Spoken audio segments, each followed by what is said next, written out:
Yeah, well, I think first and foremost, I think they've got a slightly easier start than they had this time last year. Obviously, a home fixture against Stoke City. You've got a new manager. Um, is preferable to last season when he went to West Brom and obviously lost 3-0.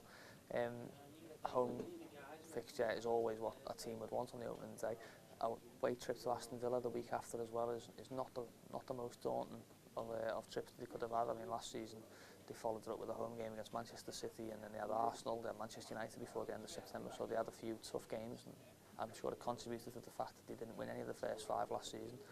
We've got Manchester United there before the end of August as well, which is obviously one of the showpiece games of the season for Liverpool fans at Anfield, so it's a good chance to lay down a marker against obviously a Manchester United side now managed by David Moyes.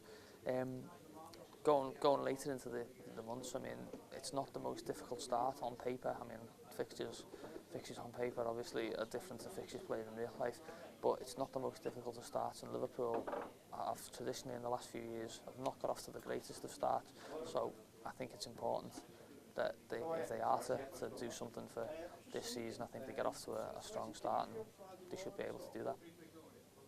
And it looks like they've got quite a tricky period around Christmas there, with a lot of games and some tough opposition. Yeah, I mean, it's always a busy period around Christmas. I mean, December is the busiest month of the season. Liverpool have got 2 tough away games in the space of 2 or 3 days just after Christmas. They've got Boxing Day away at Manchester City, and they follow that up by going to Chelsea. It's scheduled for 2 days after that game, but it could move obviously because of television. They're going to be crucial.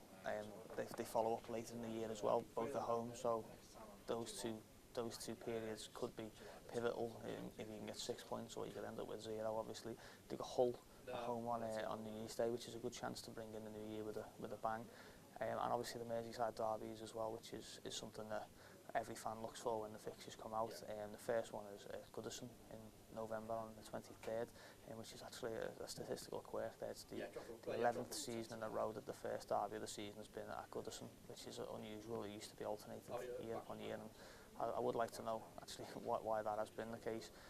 And then they follow it up in January with a midweek derby, the 28th of January, again subject to change. But so there's not too much distance between the 2 derbies this year. Traditionally it seems to be October, maybe October, March, but they're a lot closer bunch today.